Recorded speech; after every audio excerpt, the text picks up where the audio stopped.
20 अप्रैल 2022 date note कर ले। 100 साल बाद दिखने वाला है हाइब्रिड सूर्य ग्रहण, जो कि 7 राशियों की किस्मत बदल देगा। यानी कि 12 राशियों में से 7 राशियों पे 20 अप्रैल के बाद ऐसी स्थिति आ जाएगी, उनकी बुरी किस्मत अच्छी हो जाएगी। ऐसा बहुत सालों बाद, यानी 100 साल के बाद ऐसा योग आ रहा है। इसके बारे में चर्चा कर लेते हैं। सूर्य ग्रहण का समय क्या है, भारत पे इसका असर क्या है कि नहीं है, और इसका सूतक पातक सबके बारे में हम इस कार्यक्रम में चर्चा करेंगे। तो देखा जाए तो इस साल का ये पहला ग्रहण है, यानी सूर्य ग्रहण है। साल 2023 में टोटल मित्रों 4 ग्रहण लगने वाले हैं। 2 सूर्य ग्रहण है, 2 चंद्र ग्रहण है। पहला जो ग्रहण है वो 20 अप्रैल 2023 में लगेगा। दूसरा ग्रहण 6 मई 2023 में लगेगा। तीसरा जो ग्रहण होगा वो 14 अक्टूबर 2023 में लगेगा। और ये तीनों के तीनों ग्रहण भारत में दृश्य नहीं होंगे, लेकिन ज्योतिषीय दृष्टि से राशियों पर प्रभाव पड़ेगा, उसके बारे में भी चर्चा करेंगे। और ये जो चौथा और अंतिम ग्रहण है 29 अक्टूबर 2023 को, ये भारत में दिखने वाला है। अब हम जानते हैं कि हाइब्रिड सूर्य ग्रहण क्या होता है, हाइब्रिड क्यों कहा जाता है इस ग्रहण को, इसके बारे में चर्चा कर लेते हैं। यानी कि ऐसा जो ग्रहण जो 100 साल बाद आता है, यानी रेयर ऑफ रेयर ग्रहण इसको संज्ञा दे सकते हैं कि ये रेयरिस्ट ग्रहण है। अक्सर देखें तो जो ग्रहण लगते हैं, चाहे मित्रों सूर्य ग्रहण लगते हैं, चाहे चंद्र ग्रहण लगते हैं, वो या तो आंशिक होते हैं या पूर्ण होते हैं, या कहीं ना कहीं कुंडलाकार होते हैं, रिंग ऑफ फायर की तरह होते हैं, जैसा कि आप चित्र में देख सकते हैं। इसमें एक चित्र आंशिक का है, एक चित्र पूर्ण का है, एक चित्र रिंग ऑफ फायर यानी कुंडलाकार ग्रहण का है। ऐसा ही सूर्य ग्रहण लगता है। लेकिन इस बार क्या होगा, 100 साल बाद पहली बार ऐसा होने वाला है कि एक ही समय में सूर्य ग्रहण आंशिक भी होगा, पूर्ण भी होगा और कुंडलाकार भी होगा, यानी तीनों रूपों में दिखाई देगा। लेकिन अफसोस की बात यह है कि ये भारत में ये दृश्य नहीं है, यानी भारत में ये दिखाई नहीं देगा, इसका सूतक भारत में नहीं लगेगा। तो भारत के लोगों को डरने की आवश्यकता नहीं, ये याद रखिएगा। तो 20 अप्रैल को अगर देखा जाए तो भारतीय समय अनुसार इंडियन टाइम के हिसाब से देखा जाए तो सुबह 7:04 से लेकर और दोपहर 12:29 तक ग्रहण, यानी कि ये ग्रहण रहने वाला है, जिसे हाइब्रिड सूर्य ग्रहण कहेंगे। इसकी टोटल अवधि देखा जाए तो 5 घंटे 24 मिनट की रहेगी, याद रखिएगा। चलिए अब ये जानते हैं, भारत में तो ये दिखाई नहीं दे रहा है, लेकिन कहाँ कहाँ ये दिखाई देगा हाइब्रिड सूर्य ग्रहण। ये हाइब्रिड सूर्य ग्रहण ऑस्ट्रेलिया के अंदर दिखाई देगा, न्यूजीलैंड के अंदर दिखाई देगा, फिलीपींस में, इंडोनेशिया में, चाइना में इसका असर होगा, और अमेरिका में ये ग्रहण दिखाई देगा, जापान के अंदर, मलेशिया के अंदर, थाईलैंड के अंदर ये ग्रहण हाइब्रिड रूप में दिखाई देगा, यानी नए अवतरण के रूप में दिखाई देगा, जो 100 साल बाद आएगा। भारत पर ये दृश्य नहीं होगा, इसलिए इसका कोई सूतक का प्रभाव नहीं है। तो गर्भवती स्त्रियां प्लीज़ आप घबराएं नहीं, बड़े बुजुर्ग आप घबराएं नहीं, क्योंकि भारत में इसका कोई बुरा असर नहीं है। और ज्योतिषीय दृष्टि से अगर देखा जाए तो ग्रह चाल का असर हर व्यक्ति के जीवन में होता है। जब भी सूर्य राहु के साथ में ग्रसित होता है तो कहीं ना कहीं राशियों पे इफेक्ट होगा। उसके बारे में चर्चा करेंगे कि 7 राशियां कौन सी है, चाहे वो भारत के में रहने वाले व्यक्तियों की है, जिनके अंदर किस्मत के ताले उनके खुल जाएंगे 40 दिन के भीतर। उसके बारे में भी इस कार्यक्रम में चर्चा होगी। पहले बात कर लेते हैं, ये जो ग्रहण है वैशाख मास में लगने जा रहा है, और देखा जाए तो कहीं ना कहीं मेष राशि के अंदर ये सूर्य ग्रहण लगेगा, जिससे कि चीन के अंदर या जापान के अंदर भूकंप के झटके आपको दिखेंगे। साथ ही साथ देखा जाए अमेरिका के अंदर बड़ा तूफान आ सकता है, थाईलैंड के अंदर भगदड़, हिंसा, ऐसा घटनाएं हो सकती है। तो कुल मिला के मेष राशि में जब ये सूर्य ग्रहण लगेगा तो ये जो 4 कंट्रियां हैं इस पे इफेक्ट आएगा। अब सूर्य ग्रहण के 12 घंटे पहले सूतक प्रारंभ हो जाता है। आप अपनी कंट्री के अनुसार उसे कन्वर्ट कर लीजिए। यानी कि आप अमेरिका में रहते हैं तो इंडियन टाइम के अकॉर्डिंग आप अपने टाइम में कन्वर्ट करें और उसके बाद 12 घंटे पहले सूतक आपका प्रारंभ हो जाएगा। चाइना में रहते हैं तो भी करें, जापान में रहते हैं तो भी मित्रों आपको ये करने की जरूरत है। आपकी जानकारी के लिए थोड़ा बहुत हमने भी मेहनत की तो मैं बताया था, ये जो सूर्य ग्रहण है अमेरिका के अनुसार 19 अप्रैल की रात को 9:34 से शुरू होगा और 20 अप्रैल को सुबह 3 बजे तक रहने वाला है। ऑस्ट्रेलिया में देखा जाए तो 20 तारीख को दोपहर में ये ग्रहण लगेगा 11:34 से और 5 बजे तक रहने वाला है। न्यूजीलैंड में देखा जाए तो 20 अप्रैल को ये ग्रहण दोपहर में लगेगा 1:34 पे और ख़त्म होगा 7 बजे के करीब। चाइना में देखा जाए तो 20 अप्रैल को सूर्य ग्रहण लगेगा और सुबह 9:34 में ये लगना शुरू होगा और 3 बजे तक ये ख़त्म रहेगा। तो कुल मिलाकर देखा जाए ये मोटी मोटी मैंने 4 कंट्रियाँ आपको बता दी है। बाकी आपको और जानना है, थाईलैंड वालों को जानना है या और कंट्री वालों को जानना है तो आप कन्वर्ट कर सकते हैं। अब मेन चीज़ ये होती है कि इसका 12 घंटे पहले सूतक लग जाता है। तो सूतक काल में देखा जाए तो आपको कोई भी सामूहिक कार्यक्रम या मंदिर के दर्शन करना निषेध माना जाता है। मूर्ति को, खासकर प्राण प्रतिष्ठित मूर्ति को स्पर्श करना निषेध माना जाता है। ग्रहण काल के अंदर या सूतक के अंदर खाना बनाना, खाना पानी पीना निषेध माना जाता है। यदि आपको खाना खाना ही है तो उसमें थोड़ा तुलसी डाल दें, गंगा जल डाल के आप भोजन कर सकते हैं। तरल पेय पे ग्रहण का कोई दोष नहीं लगता है, सूतक का कोई दोष नहीं लगता है। तो दूध, लस्सी या चटनी से संबंधित कोई भी सॉसेस जो होती है वो आप ग्रहण कर सकते हैं, उस पर ग्रहण का कोई इफेक्ट नहीं रहेगा, ना सूतक काल का रहेगा।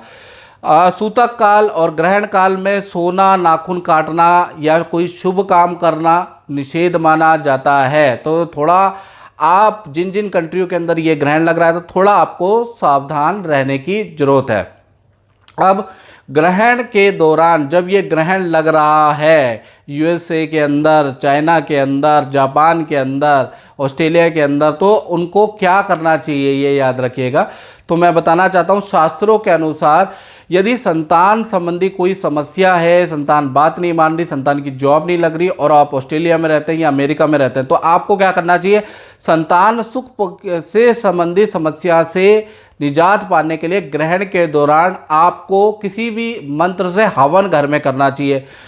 पद, प्रमोशन, नौकरी, करियर में वृद्धि के लिए आपको सूर्य और चंद्रमा का जाप करना चाहिए। ओम घृणी सूर्याय नमः या ओम सोम सोमाय नमः जब तक ग्रहण रहे तब तक आप जाप कर सकते हैं। तीसरा, अगर रोग, डिप्रेशन रहता है, घर के अंदर लड़ाई झगड़ा रहता है, क्लेश रहता है, तो ऐसे में जब ग्रहण लग रहा हो तो सभी फैमिली मेंबरों को जल के अंदर गंगा जल डालकर उससे स्नान करना चाहिए। पूरे घर में गंगा जल का छिड़काव करना चाहिए। तो इससे घर के अंदर जो क्लेश, जो नेगेटिव वातावरण है वो पॉजिटिव हो जाता है। अब ग्रहण जब खत्म हो जाए, यानी ग्रहण काल जब खत्म हो जाए उसके बाद क्या करना चाहिए, तो याद रखिएगा गंगा जल से पहले संपूर्ण घर की शुद्धि करें। पूरे घर के अंदर, पूरे कमरों के अंदर आपको गंगा जल छिड़कना है। और उसके बाद आपको क्या करना है, सफ़ेद चावल 1.25 किलो तुलवा के, चीनी 1.25 किलो तुलवा के उसका आपको दान देना है। या ग्रहण के बाद आप किसी असहाय, किसी अपंग, किसी गरीब की मदद करेंगे तो बहुत ही लाभकारी आपको इसका फल मिलेगा।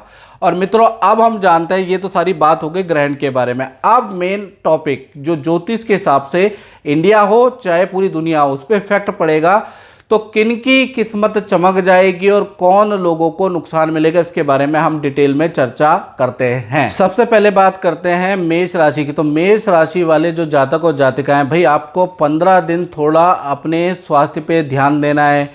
यानी कि आपको बुखार, ईएनटी की समस्या ग्रहण के बाद 15 दिन तक रह सकती है। हाँ, धन के लिए बहुत ही लाभकारी है, यानी कि रुका हुआ धन मिलेगा। पिता को कोई बड़ी खुशखबरी मिल सकती है, काम से संबंधित, रुके हुए काम से संबंधित।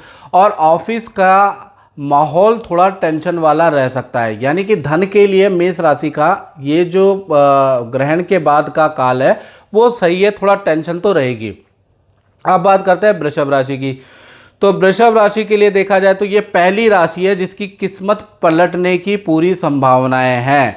यानी कि देखा जाए तो आपको ग्रहण के बाद 45 दिन के अंदर कोई बड़ी खुशखबरी मिल सकती है। प्रेम या दाम्पत्य जीवन से संबंधित कोई समस्या आपकी हल हो सकती है। शादी या समारोह में जाने के योग बनते हैं, या शादी या समारोह से संबंधित कोई खुशखबरी भी घर में घटित हो सकती है। कोई गिफ्ट आपको मिल सकता है और आपकी किस्मत, जो बुरी किस्मत चल रही है, वो पलट सकती है इस ग्रहण से। पहली राशि है। फिर देखा जाए तो मिथुन राशि है। तो मिथुन राशि के लिए मिश्रित फलदायक रहेगा, यानी कि पहले जो 7 दिन है वो भारी रहेंगे। ग्रहण के बाद डॉक्टर के, अस्पताल के चक्कर या तो आपको अपने लिए मिथुन राशि वाले काटने पड़ेंगे, या फैमिली मेंबरों के लिए आपको काटने पड़ सकते हैं। फैमिली की टेंशन रहेगी, फैमिली में बीमारी के इशू रहेंगे।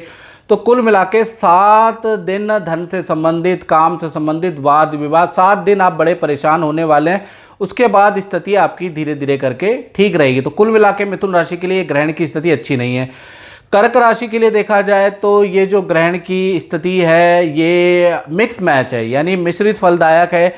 अगर आप लंबी दूरी की यात्रा करते हैं तो आपको कष्ट मिल सकता है, आपकी वस्तु चोरी हो सकती है, यात्रा में आपको हानि हो सकती है, ये याद रखिएगा।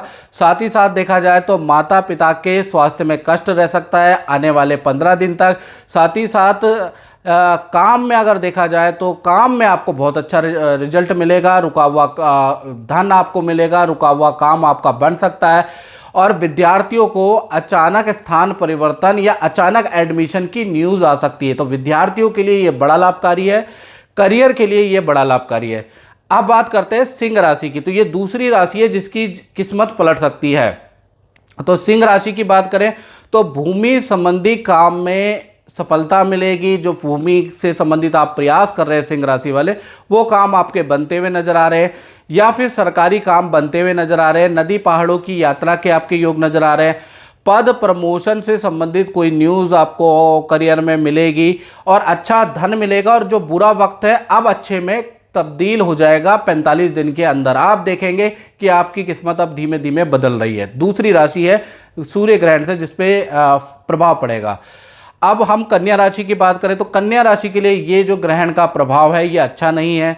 कुल मिला के देखा जाए तो संतान संबंधी जो रुका हुआ काम है वो कहीं ना कहीं बनता हुआ जरूर नज़र आ रहा है, लेकिन संतान पे आपको थोड़ा ध्यान देना है, क्योंकि संतान को पेट की समस्या रहेगी, ईएनटी की समस्या रह सकती है। संतान से आपके वाद विवाद बहुत होंगे, हालांकि संतान के रुके हुए काम बन जाएंगे। आपको कोई पेनल्टी, कोई सरकारी भुगतान का योग करना पड़ सकता है, यानी कि सरकारी नोटिस का जवाब देना पड़ सकता है, आपका चालान कट सकता है। 15 दिन हर प्रकार की टेंशन आपको रहेगी, हर काम में आपके बिगड़ रहेगा। तो कुल मिला के जो ग्रहण का जो फल है कन्या राशि के लिए, एटलीस्ट 15 दिन इसके बाद के वो बहुत अच्छे नज़र नहीं आ रहे हैं। अब बात करें तुला राशि की, तो तुला राशि ये जो तीसरी राशि है जिनकी किस्मत पलट सकती है।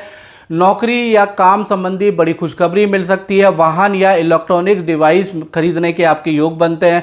रिलेशन में आई बाधा आपकी दूर होगी, चाहे माता पिता से रिलेशन हो, भाई बहन से रिलेशन हो, या प्रेमी प्रेमिकाओं के रिलेशन हो। रिलेशन में बाधा खत्म हो रही है। दूर की यात्रा के योग नजर आ रहे हैं, या फिर अचानक स्थान परिवर्तन का योग भी बन सकता है। तो तीसरी ये राशि है तुला, जिसकी किस्मत अब बुरे दिन अब समाप्त हो रहे हैं, यानी कि 40 दिन के अंदर इनको अच्छा इफेक्ट मिल सकता है। अब वृश्चिक राशि की बात करें तो ये मिश्रित फलदायक है, यानी पहले जो 7 दिन है ग्रहण के बाद के वो बड़े परेशानीदायक है। घर के अंदर वाद विवाद रहेगा, स्वास्थ्य संबंधी इशू घर के अंदर रहेंगे, धन के लिए वाद विवाद रहेगा, और 7 दिन बाद बड़ी डील, बड़ा धन लाभ आपको प्राप्त होगा। तो कुल मिला के 7 दिन आपके लिए भारी है। अब बात करें धनु राशि की, तो धनु राशि के लिए ये चौथी राशि है जो कि किस्मत पलट सकती है, यानी कि संतान को बड़ा करियर में लाभ, बड़ा धन लाभ मिल सकता है। पर संतान की बुरी आदतों पे आपको ध्यान रखना पड़ेगा, उनके बुरे दोस्त भी बन सकते हैं। तो ये जो 40 दिन है संतान पे थोड़ी नज़र रखें, हालांकि उनके करियर में अच्छा है। साथ ही साथ देखा जाए तो आपके लिए धनु राशि वालों, आपका सरकारी रुका हुआ काम बन सकता है। भूमि निर्माण रेनोवेशन का काम भी आपका बन सकता है और अच्छा धन लाभ होगा। तो चौथी ये राशि है जिसकी किस्मत पलट सकती है। अब बात करते हैं मकर राशि की, तो मकर राशि के लिए देखा जाए तो ये पांचवी राशि है जिनकी किस्मत बदल सकती है, पलट सकती है, ऐसी संभावनाएं बन रही है। अचानक यात्रा के आपके योग बनते हैं, या तो विदेश से आपको ऑफर आ जाएगा या कोई आपको बुला लेगा। अचानक यात्रा के योग बनते हैं, मशीन की, लोहे की खरीदारी के योग बनते हैं। साथ ही साथ कार्यों में आपको सफलता मिलेगी, अच्छी करियर से संबंधित न्यूज़ मिलेगी और कोई गिफ्ट भी मकर राशि को मिलने वाला है। तो ये जो पांचवी राशि है इनकी किस्मत बदल सकती है। छठी राशि के बारे में बात करें तो वो है कुंभ राशि। लंबी दूरी की आपकी यात्रा बन सकती है और देखा जाए तो स्थान परिवर्तन के योग भी नजर आ रहे हैं। जैसा कि मैंने बताया ये छठी राशि है जिनकी किस्मत बदल सकती है, लेकिन स्थान परिवर्तन के भी कुंभ राशि के योग बन रहे हैं। करियर में पद प्रमोशन आपका हो सकता है, उसकी न्यूज़ आपको सुनाई दे सकती है। भूमि संबंधी काम या रेनोवेशन के योग बनते हैं और रुका हुआ धन तो आपको चुटकियों में मिल जाएगा। तो छठी राशि ऐसी है जिनकी बाधा विघ्न इस ग्रहण से, जो हाइब्रिड ग्रहण है, इससे खत्म होती हुई नजर आ रही है। सातवीं और अंतिम राशि है मीन राशि। तो मीन राशि में देखा जाए तो ये ऐसी राशि है जिनकी किस्मत पलट सकती है हाइब्रिड सूर्य ग्रहण से। अचानक अटके हुए काम आपके बन सकते हैं, आपको बड़ी खुशखबरी मिल सकती है। करियर, धन या परिवार से संबंधित कोई अच्छी सूचना आपको प्राप्त हो सकती है 40 दिन के अंदर। भाई बहनों से कोई गिफ्ट उपहार मिल सकता है और स्टूडेंट हैं उनको काम में सफलता मिलेगी। तो ये जो मीन राशि या अंतिम सातवीं राशि है जिनके बुरे दिन इस ग्रहण के बाद से बदलने वाले हैं। ये तो मित्रों मैंने जनरल प्रिडिक्शन बताई है, और आपको बिल्कुल एक्यूरेट प्रिडिक्शन चाहिए अपने बारे में तो आपको अपना date of birth, time of birth, place of birth ये मुझे व्हाट्सएप करना पड़ेगा 7210124289 और मेरे द्वारा टेलीफोनिक अपॉइंटमेंट बुक करके आप मुझसे राय विमर्श ले सकते हैं। तो मित्रों इस कार्यक्रम में बस इतना ही। मुझे दीजिए इजाज़त। जय माता दी।